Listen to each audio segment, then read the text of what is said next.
It's Wednesday morning and it is Republic of Ireland International Day. Evan Ferguson's going to start. We learned that yesterday in the press conference. Gentlemen, are we excited? Absolutely. Start of a new era, Ger.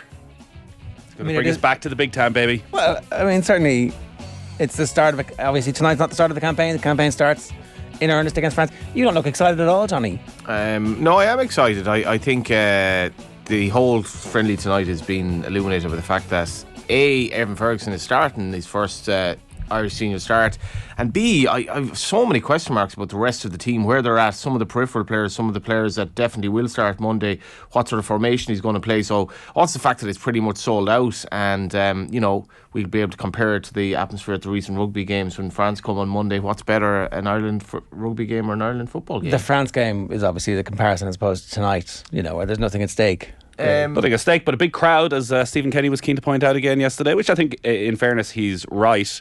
It is a friendly against Latvia on a Wednesday night, 5 days before the biggest game of the campaign, and there's going to be probably up on 40,000 at it. They did sell the ticket as the tickets, but the tickets were perfectly reasonably priced. And again, not doing a rugby comparison, but here's a rugby comparison. The football tickets are actually fairly affordable, and much. I think they didn't fleece the fans at all. I think the tickets were maybe 110 for the two, which isn't bad. You're getting France at home, and tonight will actually be a good game. We don't get that many games at home either. If you got in early, I think the tickets were probably very reasonably priced. I am always a little bit uncomfortable with the packaging. I fully understand the economics behind it, but there's a huge Irish football fan base in Donegal and Mayo and Galway and Kerry, and you're saying if you want to go to that France game, get yourself up to Dublin 5 days beforehand as well, or just buy the ticket, which I'd imagine probably few people have done. Bought the ticket, two and tickets just not going to go tonight. Yeah, well, you'd hope that they're passing them on to somebody, or they're selling them on. Go to Toutless or whatever and just flog it for the price that you get. Yeah. It is the second best / best team in the world, with the best player in the world coming to play the first competitive game of a new campaign. I think Gavin Cummins get a fixture figure of £65 was the earliest price. And we've had people complaining to us, writing into us about the cost of the tickets. And at the last minute, the tickets are really expensive, but the only tickets that are left are premium, right? Yeah, I think it's that the ad probably hasn't changed. So the ad has been everywhere for the last 3 months for this bundle package. Whereas now when you click on it, the only tickets left are very expensive, but they're premium level tickets as far as I'm aware. The other thing is that if you bought the season ticket, it's something like £450 for 2 adults and 2 kids for every home game. So that's the thing to do, is to buy the season ticket a year in advance. And you've got to plan a year in advance. And the FAI obviously are a fairly easy thing to kick, because everybody's been kicking them basically the entire time that they've existed. But it looks like they're going to fill the stadium twice, and it looks like they're turning a corner culturally, and it looks like they've taken some baby steps along the way. All they need now is Evan Ferguson. Yeah, you're always going to sell out a home game against France, and they've got the Netherlands in the group. It's actually the best season in a long time to get your season ticket, and the fact that Evan they've Ferguson sold out now, obviously. That's the absolute perfect opportunity. And France, yes, they finished runners up in the World Cup, but I think they're the most devastating team to play against. Argentina probably aren't going to beat you 5-0 if they're on a good night. I think Ireland, you could set up against them and hold them. I think if France come all guns blazing and they're on it, and Antoine Griezmann gets his birthday cake last night and he thinks actually all is forgiven. Thank you, Didier. To explain that, sorry, they it was They fixed the Yaya situation. They did. So obviously all the rumours coming out of the French squad swirling that Antoine Griezmann's thinking about retiring from international football. After this break, yeah. He is so upset about the fact that Kylian Mbappe was made captain after Hugo Lloris's retirement. But they had their squad meal last night. Everybody around one giant table, everybody in the squad, and out was rolled as big a birthday cake as I've ever seen for 32-year-old Antoine Griezmann, and he looked very happy, and he made a little speech. He had his pink hair, all that. Okay. He looked happier with life. Matt Doherty says he's a good fella. Says a few weeks after he arrived at Atletico, there was a barbecue in his gaff, and he looked after everybody. I don't know what that means. I don't know. Here's a Rolex for you. When you go to somebody's barbecue at their gaff and you don't get looked after, they're the worst barbecues. But what does it mean? He said don't bring anything, but he actually meant it. I was thinking more, here's a present for you and a present for you, it's like, or is it just there was an extra portion of wings? Doherty's starting captain is quite interesting as well, because I don't know where he's at, to be honest, sure. I mean, and he's one of those players where he hasn't played since he's made the move. I think there are question marks, and Nathan and I were talking about this pre-show. I don't know who plays right wing back on Monday. I don't know, does he want to play Doherty left wing back, because there are a lot of quandaries there. I thought Callum O'Dowda seems to be coming into his affection now, and even our centre back situation doesn't look straightforward. And apart from Josh Cullen, the midfield situation, I'm not entirely sure what system he's going to play. How does he have Evan Ferguson starting, but who does he play beside him? Look, there's two different things. There's what he does tonight, and there's what he does on Monday night, and how much they're actually related. Let's speculate on that in just 1 minute. Here's what's coming up between now and 10 o'clock for you. The power rankings: Tommy Rooney's patented Gaelic football, inherited of course from Owen Sheehan. Cian Tracy's going to give us his Six Nations team in the tournament at 25 minutes past 8. John Duggan's going to join us today 50. And McNulty's going to talk to us about his new book, which has loads of really interesting rugby nuggets in it, and some good GAA stuff too. Commit to Lead, and then Gavin Cooney from last night. The Indo have picked a team, and they've picked a 3-5-2 with Collins, Egan and O'Shea. We think Egan won't start though, right? Just listening to Stephen Kenny in the press conference, he was asked about linking the two games together and the usual challenge he has of players who played lots of games and players who played no games, and mentioned some of the players at the top half of the championship who they need to manage their load. So maybe he goes for the first 45 minutes with as close to France, but John Egan has played a huge amount of games, doesn't really need to see him, knows what he's about. Darragh O'Shea be similar, but it's obviously quite a bit younger. Egan had a very stressful game, you would imagine, at the week. I know it was in the FA Cup, but it was a huge game for Sheffield United, so maybe he feels Egan, this is one he could sit out. Bring Omobamidele in. Yeah, and a big fan of Andrew Omobamidele. So sorry, he's got a back three of Collins, Egan and O'Shea, and then his five are obviously the wing backs are O'Dowda and Doherty. We know Doherty's going to start because he's captain. It's Knight, Cullen and Malumbi are his three in midfield, and then he's gone for Obafemi and Ferguson. I think this is Aidan Fitzmaurice's team in the end. I'd love to see Obafemi and Ferguson up front together. I think it has massive potential, and tonight is seemingly the game to go with it. It might be, it's hard to see those two starting against France because it's probably a bit too aggressive out of possession. I don't know how well that would work, but I think the 3-5-2, I don't think that's probably far off the team tonight. I think the two wing backs will be O'Dowda and Doherty, but I would love to see, like, Ferguson is coming in after the weekend that he had, and I know you're playing against Grimsby, but just I was kind of on, when I saw the games on TV, I was like on Ferguson watch, and it was like, this is cool. You can just sit and watch Evan Ferguson playing and watch his movement when he's playing against a mass defence as Grimsby were, and he was able to just find little pockets and got two amazing goals. And with Obafemi, he's obviously a very good goal scorer and he's a lot of pace, but he's a good player to link up as well with the likes of Ferguson, and I would like to see that tonight, but I'm far from sure what he'll start. I don't know, what do you think, Nathan? No, I don't think Obafemi will start against France unless something happens tonight where he is absolutely outstanding. Like, he has shown actually this season he's very good off the bench, and if you can keep it tight with 15 minutes to go, throw him on, set pieces, nick a goal, scrappy in there, do something. I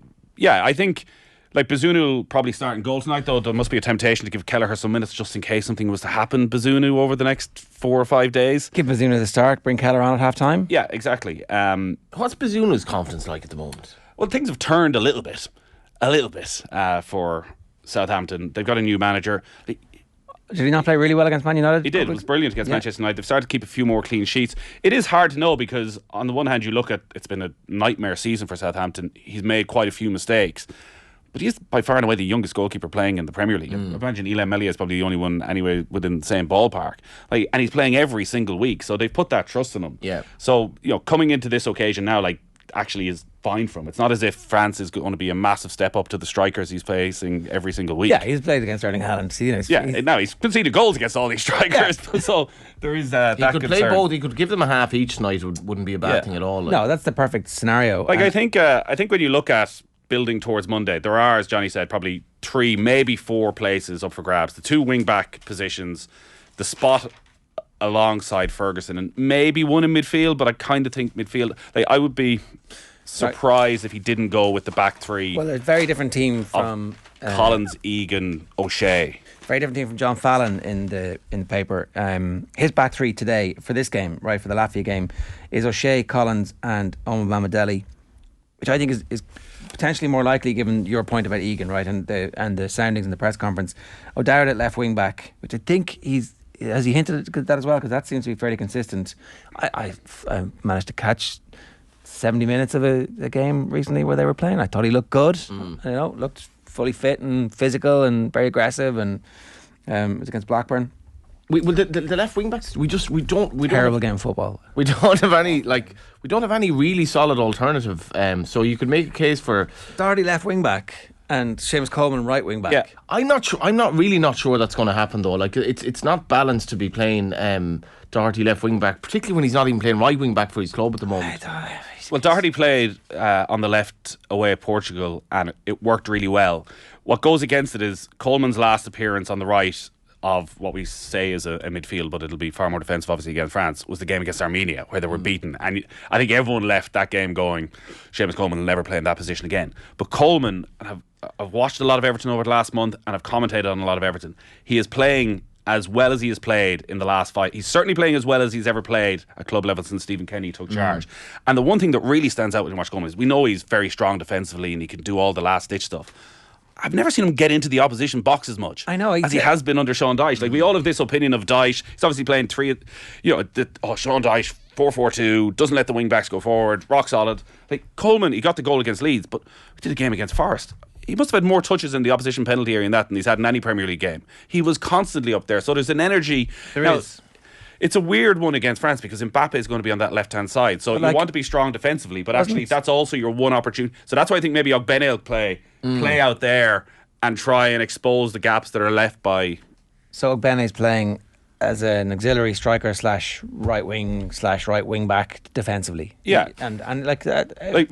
My team right now would be... Can I finish this? Go on, you finish his team for tonight. We're talking about two different teams. John Fallon's team, I think. This is Fallon's team, which I think is... so it's Brown, Hendrick and Ogbene playing as 3 in midfield, and he's got Ferguson and Obafemi up front, which is a super attacking team, and I'd really like to see this. Brown, Hendrick and Ogbene. I do think Knight is going to play in the game. I think Malumbi's going to play in the game against France. So I don't know, do you start with this and then you... I think that's a rest Josh Cullen, and he doesn't have a like-for-like replacement for Josh Cullen. It was Brown, Hendrick and Ogbene, and he does maybe he plays Hendrick slightly deeper in a role that he says he doesn't particularly like him in as a number 6, just to get him just for tonight and for to game get those time. players on the pitch. I think the back 3, Omobamidele and O'Shea and Collins, I think that looks fairly likely to me, in the sense of it makes complete sense. You're giving 2 lads who probably do need a bit of game time, a start, and with the player beside them who's actually been playing week to week. And I love that back 3 going forward for Ireland. I think it has so much going for it. And what's interesting as well is what will we be like in possession tonight? Like, we can be very slow to move the ball against teams that, albeit like Kenny says, Latvia aren't going to be uber defensive. We do need to kind of pass the ball at pace, and you can imagine as well, just speaking of the Lansdowne Road crowd, you can imagine the noise when Evan Ferguson starts getting into positions or gets his first chance. And it is exciting. Like I was asked, like, what, my girlfriend goes, "What's this Evan Ferguson like?" And I was like, well, an hour later, since Robbie Keane, we haven't really had anything remotely approaching an exciting striker, really. So it's a long time here. We've been clutching at straws. And also, I was saying, Robbie Keane physically compared to this lad, like, there's no comparison. As Robbie himself said it to John Duggan, he was like, well, he's obviously, similar to me, well, a bit bigger than me. It's kind of unfair how big he is. One other thing, which we have not spoken about at any point since John Duggan did that interview with Robbie Keane at Cheltenham. I'm going to back the real whacker, because as everybody knows, that was my nickname with the Ireland team. I was like, does everybody know that? Never heard that. No, I'd never. When he said that, I was like, the whacker? I was like, what? Robbie Whacker Keane? I'd never heard this. I have yet to verify with Kev that everybody just called him Whacker. I did not know that at all. That was breaking news. We buried the lead. It's a week later. It finally dawned on me. Are there other secret names? It's a good piece, Kev, Saturday, I thought, about like international breaks and basically rushing over on Saturday night to have the pints in Dublin. I missed it. Yeah, it was good. Yeah, I really suspect grown into that the pints in Dublin don't happen quite as regularly for these young guys. No. Although he tried to imply at the end that there was kind of a nexus between him and the young lads going over now. Can't wait to get on that flight on the Saturday night, but I don't think it's the same rules apply anymore. I think they're very excited about it, but hopefully not for the pints. And look, if they're having a few pints, I've definitely matured on the whole. You can have a few pints if you want. Apparently, Evan Ferguson's problem when he wants to, if he, I don't know if he, like most young players, probably doesn't even go for pints. His biggest problem is that all his mates are still in school, right? So can't go out on a Sunday night when he rocks into Dublin. Yeah, I doubt he's a pints man, to be honest. I think the Leaving Cert and the post junior cert kids are actually going out a bit more, Nathan, than they did in our days. Oh, really? I think they are. I think that there's a more easy attitude towards this thing now. Laser Snake says, what would constitute a success for Kenny this campaign? Well, this is, I think, the most difficult question, because before the draw was made, it was very simple, whether you were pro Kenny, anti Kenny, whatever your feelings were on it, that they had to qualify one way or another. But now when you look at it, like, nobody's expecting them to finish above France and the Netherlands. I think they'll need a result. I think they'll need a moment at some stage during the campaign. I don't think they can afford to get battered on Monday night. I think, he's still on the back foot with an awful lot of people, with the way last year ended and the slip up at the end against Armenia. But I think nights like tonight are also important, because actually that's been the biggest disappointment, are the home games, where, as you said, Stephen Kenny's talking about dominating possession against these sort of teams like Latvia, playing good, strong, attacking football, and too often in those games, like that match against Armenia, you're right, like, it was so slow at times. It could have been anybody, any Ireland manager watching that match against Armenia. That they need to be front foot, possession football, take the game at home to Latvia, get it forward quickly to Evan Ferguson, get a few goals, and then be able to see it out. Well, that's why it feels like he kind of has to pick. So I can't even remember who was having this conversation with about, like, why would you pick the same team for the France game as you would against the Latvia game? You need a completely different style to beat Latvia than you do France. But if you're the manager and you want to hone things, and you've, like, training is training, but matches are matches, and all of a sudden you've got an opportunity to put the full team at some stage for 15, 20, 25 minutes, to put the full team out and go, this is going to be the team, lads, right? Show me what you've got. I don't know. I know they're contractually obliged, obviously, to have these friendlies, but, like, this is not a bad thing. Do you really want to go into that France game cold with, they've been off for some time? The narrative has also changed since we last saw this Irish team, with some of the players, like, we were, probably going a little bit over the top about Collins after the Ukraine games, and I certainly thought this was the performance of a player that's going to be one of our best defenders, if not one of our best players that we have. And he's had, like, a baptism of fire, obviously, in the Premier League, but, like, one thing I would say, Nathan, is we should not be afraid of thinking we can finish above one of those teams in this group. Like, France, say if France beat Netherlands in both their games, the Netherlands have serious question marks around their goalkeeper, from what I can tell. I didn't think they were amazing in the World Cup. I thought they're a good side. They're not an incredible side. We have Evan Ferguson now. If Evan Ferguson starts taking off during this campaign, if he does start taking off, we have a striker that we just haven't had. I know. If he starts taking off, we still have some really good defenders. So if we could manage to... Two giant ifs are, world superpower needs to drop 3 levels, and ours is, kind of minnow, needs a superstar. We should probably have beaten Portugal in Portugal, really, and that was without Evan Ferguson. We had Connolly that night, who was miles off form. We should have beaten Portugal away. We should definitely. The confidence comes from those. Ireland's best performances under Stephen Kenny have been in the better teams. We should be capable of beating the Netherlands in one of those games. In my view, if we can keep a clean sheet, we'll probably win the game. Let's not be like saying, we can't finish in the top 2, because we're not going to lose it. Yeah, we're not. I do believe there's maybe the better option is that the Dutch beat the French on Friday night. They get a couple of injuries. They're in absolute disarray. When you beat France and they struggle to get it back together. But I think getting a result over in Greece is going to be crucial. They need some momentum. That's been the biggest problem for Stephen Kenny. Every time there's been a bright new dawn, and away in Portugal, young players come in, he gives them their start, and then they go back to Dublin and it falls a bit flat. And they let in goals. Well, several of that lose a game they shouldn't lose. Several of that team didn't kick on, and they have found themselves out of form or out of the team at club level. Well, Ida and Oma Bamidele, I don't think either have even been in a squad for the last 18 months because of injury. Never mind starting a game. So, like, that, again, when you talk about getting carried away, like, we staked so much on the two of them being a part of that team for the next 10 years. And they were so impressive. So Quirky 1980 says, let's go into full hype mode and make Ferguson captain. I can see how if this campaign doesn't work out for Kenny, the next manager will come in and go, you're my captain, and away we go. His mentality is incredible. I do remember Keith Long, one of the things, I think it was Keith Long who said it, and I stand corrected if it weren't, but he was like, if Evan Ferguson could effectively train all day, every day, or play football all day, every day, he absolutely would. And he just seems to be bulletproof in that regard. And what I liked about him on Sunday... So you're saying he's a combination of Haaland and Wayne Rooney on the ball. I don't like those kind of... I don't like any comparisons. Cristiano Ronaldo off the field. Any Haaland comparisons to me are just absolutely bonkers, like in the sense of you putting pressure on the player. But just on Sunday... watching, he kept doing everything right. He was so patient, and the control for that goal. Like honestly, even against Grimsby, that's an amazing goal. He then has a goal disallowed that wasn't his fault, so he could have had a hat trick. Both finishes were great. The second one as well. The touch to make the space. The second one, you're like, he's just going to score this, and you do feel in front of goal. Ferguson will score if he gets a chance tonight. Well, I was probably like you, not at the weekend against Grimsby, in that you just watch all the Brighton games now and you're watching every single movement. But I was over at the game where he got injured against Liverpool and found myself doing the exact same thing. I couldn't tell you anything that happened in the game except for Evan Ferguson. But what I thought was really impressive was he found himself at times a little bit out of it, but he... middle-aged men perving over a teenage boy. Like, it was a... And I was... How would you put it that way? He'd give the ball away and I'd be like, oh, well, this isn't a good sign. Then he'd be just like... But this isn't a good sign. Like, you can't be giving the ball away at this level. And 2 seconds later... It gets back. It'd come to a vastly more experienced player and they'd give it away. Like, these things happen.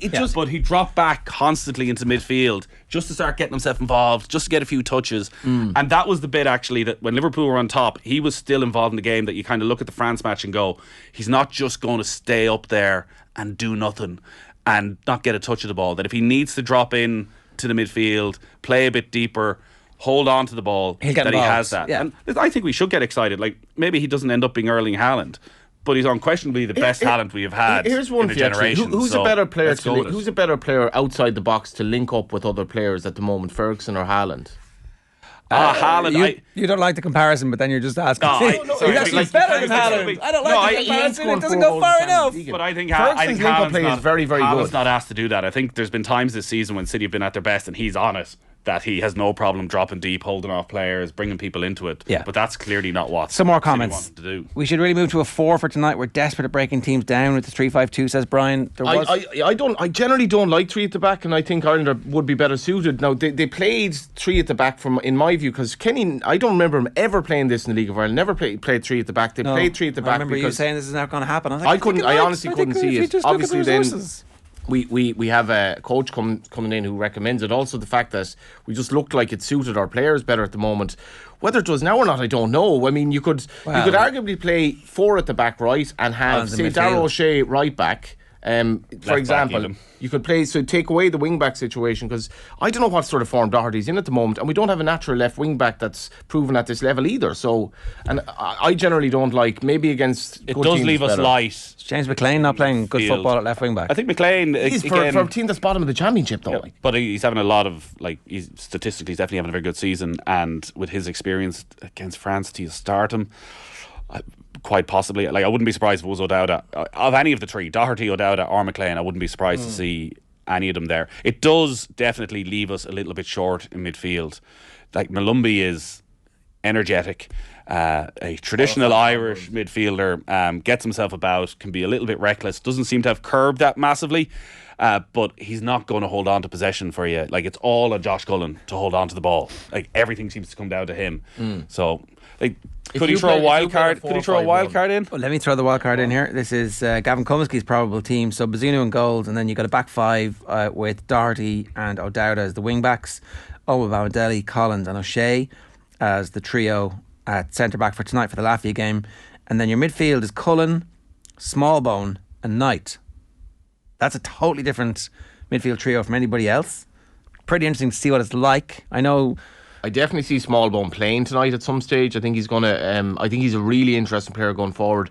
I thought he and Ferguson, actually, for the 21s, the little cameos that they had, they really looked like they had a bit of an understanding. I think he'll definitely play it. I wouldn't be amazed if he started. Like, that would be fairly wild card, but I think. Well, Malumbi's playing a lot of football as well, so he might think, again, with his energy. I know he talked about this team recently enough. Tonight, somebody like Smallbone and his skill set, I think they were a little bit. They figured that it was going to take him a bit of time to acclimatise to life with the senior team, and that's why we haven't seen much of him so far.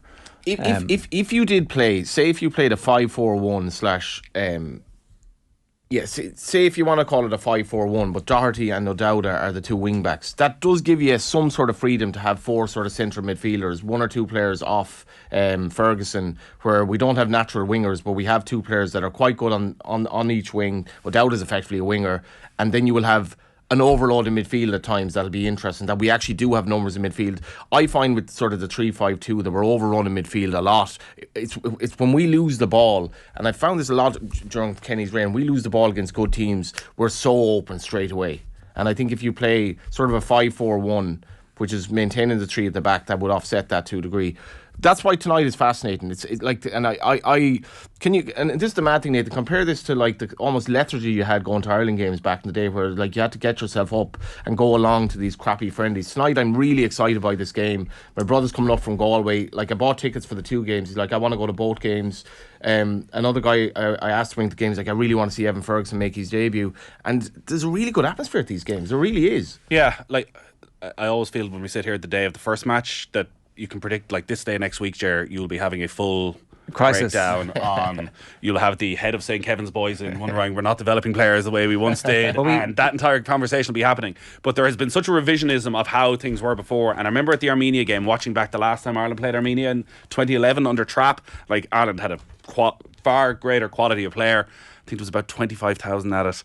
There was no atmosphere. Ireland scraped a 2-1 victory. There's this sense that before everything, like, there is a definite. It will be when Kenny eventually goes. Be interesting to see if that interest level is maintained. I don't think people have forgotten how bad the friendly. I think a lot of people have football with Trapp and O'Neill. I think a lot of people stopped going, and the attendance figures. Like, we qualified for those tournaments, and we did well with O'Neill at that tournament, and that was a great moment for the team. But it turns out we weren't building something sustainable at senior international level at that point. And it does feel like the players coming through are of a significantly higher standard, and there are more of them coming through, and they're more equipped to play modern football at the moment, which clearly is an indication of the last 5, 6, 7, 8, 9 years of development work have been good, if not great, right? I'm not saying that there aren't problems. There clearly are, and we talk about them with Vinny regularly here. You know, he makes the point that if he had a kid who was going to make it, he'd move to England at this stage. Like, and that can't be a long-term solution for us. But I don't think people have forgotten how bad the football was. I don't think people have forgotten that we were sending up the centre backs to try and equalise for us in the last few minutes. And sure, that happened a bit under Kenny at the start. It has, yeah. But Michelle Duffy. Yeah, but to be fair, I think the jury's still out on a lot of that. That, listen, it was the style of football under Trapattoni and maybe at times under O'Neill. But yes, there's good quality young players coming through. But like, is Jason Malumbi a better player than Glenn Whelan? I'm not quite sure he is. Is he a better player than Keith Andrews? I don't know. Like, a lot of these guys are still at championship level. We're hoping that they can make the step up. I'm actually talking about the younger players even still. Like, for the first time in a long time, we feel like there's a trend. Sure, look at the 17s, the 19s, the 21s. Like, look at the difference of the 21s since Kenny took over and the lads who have come in since. The 21s was almost like a means to get lads capped and get them into the system. And it was a joke before Kenny came in. It really was. I remember commentating on a game down in Waterford where I think the great Declan Rice was playing in the middle of midfield, and it was basically a load of English lads that they were trying to keep involved and keep interested. And you look like, say, like the under 15s team, what did they win, 6-0 last night, like against Latvia. If you look all the way up now, and whatever happens with Stephen Kenny in this reign, and I think we're far too hung up about Stephen Kenny, the progress that the underage teams are making and the style of football, I don't think Irish football fans and their sort of, you know, their knowledge of the game, their appreciation of football should be underestimated. People were really pissed off in general with the way we were playing, and I totally lost interest compared to my interest in the old team, because I hated watching Ireland play, and I was embarrassed to be associated. If you were an Irish football fan, Irish football is now pigeonholed across the world and across Europe as a horrible style of football, and we're slowly moving away from that. Quick comments. I think most Premier League teams are happy to have Coleman have the ball. They know there's a slim chance of anything coming from it, that they use the space he leaves for the counter, says Quirky 1980. I don't think watching him the last while it's been teams letting him have the ball. I think it's his availability in the final third high for energy, his teammates that he's bringing that. Killian Murphy says Bamadelli right wing back for France, Doherty on the left, Egan Collins and O'Shea in the centre. Could Andrew? I wouldn't. He's plenty quick enough to do it. But again, has he ever played there? I don't know. I mean, are one of those centre backs an an actual midfielder in waiting, the new Paul McGrath who steps forward? Like, could Nathan Collins be a central midfielder for us? I thought Darragh O'Shea could absolutely play centre midfield, and I don't think you shouldn't say, oh, this lad is centre back for sure. A lot of these players would be more than capable of playing, and they're also coached to be able to pass the ball. Yeah. Frank says 130 quid for the rugby is shocking, more so if you live outside Dublin with the extra cost involved. A couple more Fergusons in the FA won't be long raising their ticket prices, says Danny Mac1, who's obviously feeling the cynicism instead of the love today. Danny, come on, Danny, feel the love. Come on, you can do it. Budge says Netherlands are way better than us guys. Can't just expect to beat them. Football's definitely not our game, unfortunately. France and Netherlands could do a number on us. I don't think it's football isn't our game, but I think football isn't our game. When we're talking about getting something, like, again, it's somehow the French end up in complete disarray by the time they get here on Monday for us to get something out of it. We kind of need a little bit of that. We do. Like, look, we could have a Germany Shane Long moment, and that it kickstarts something, and they move on from there, and they go and win in Greece. I think you're like. They could also beat us 3-0, and we could play as well as we can, and that would be. But that's why I say when you're sitting here next Tuesday, Wednesday, there's different ways of. Did the Champions League experience of Antoine Griezmann and the World Cup winning squad of France, and then the World Cup beaten in the final. We're in crisis mode. We might have to play Camavinga left back. Oh, one of the best young midfielders in the world who's just destroyed Liverpool in recent weeks. Fine, let's stick him in at left back. I've forgotten about Camavinga. Aren't we so lucky as a small country to be able to celebrate Ferguson breaking through, the Rugby World Cup, Katie's homecoming, GA, and so much more? What a year ahead of us, says Quirky 1980, who is feeling the love this morning. Right. Isn't it weird how proud you are of young Irish players? Like, I watching Evan Ferguson on Sunday, and like, you'd swear he was my own son. I'm like, oh, what a guy! And then he does his interview and he speaks well. You're like, ah. And your son standing there with the ball, and Daddy, come out and play football. Like, no, I have to watch Ferguson. No, I'm not doing it. No, just like this guy. Why can't you do this? No, he's going back at me. He goes, he's so good because his dad was a really good footballer. And what have you offered me? I'm just waiting for Erling Haaland to be asked, like, how do you compare to Evan Ferguson? Look, Erling. I see Erling has a little groin injury and I saw unavailable for Norway. Fatherhood Inc. Other groin injuries are available. Big ones. It's a minute past 8. If you want to get in touch this morning, 0879 180 180 is the WhatsApp number. Of course, you can leave a comment on the YouTube stream. And McNulty's going to join us in studio to talk about his book a little bit later on. We've got Cian Tracy talking about the best team of the Six Nations. He's going to pick our team of the Six Nations. We were obviously the best team of the Six Nations. Although France are feeling it. That was good information from Matt Williams about how they didn't taper off their training for the early stages of the tournament, and they were stressing the team on purpose. That's an interesting little wrinkle to the whole thing. I was like, oh, okay, that makes a bit of sense. You guys need to know what losing feels like. Yeah. And then they've got every game at home for the rest of it, because Scotland didn't vote for us to host the World Cup. Brought that up a few times now. Well, it would explain. You're going to be like Frano, that when the players were going on the pitch over Murrayfield, this was part of their thought process. Well, it would explain Andy Dunn's. He's like, oh yeah, because we keep forgetting, like, the Scots. We always beat them. Why would we care about them? Because they stabbed us in the front, they stabbed us in the back. We were like, it was slashed. Anyway, we got sidetracked there. What would tickets be like for a World Cup in Dublin in rugby? What would tickets be like? They would be 250 quid. Tickets for the Rugby World Cup are set by the Rugby World Cup organisation, who are like a money hoover. I'm not going to even speculate, but I'd imagine you're looking 100 quid for the cheapest ticket. For the Rugby World Cup? Yeah. Oh, geez, I don't think so. I think it's more than that. Wow. I haven't... I think you'd be lucky to get one for 80 quid, I'd say. The Rugby World Cup is just a gouge. Give us the money. Give us all the money. Because so many of the teams don't make any money, like the All Blacks and Rugby Australia. Like, the Lions keep them afloat, and then the World Cup gives them extra, and that's anyway.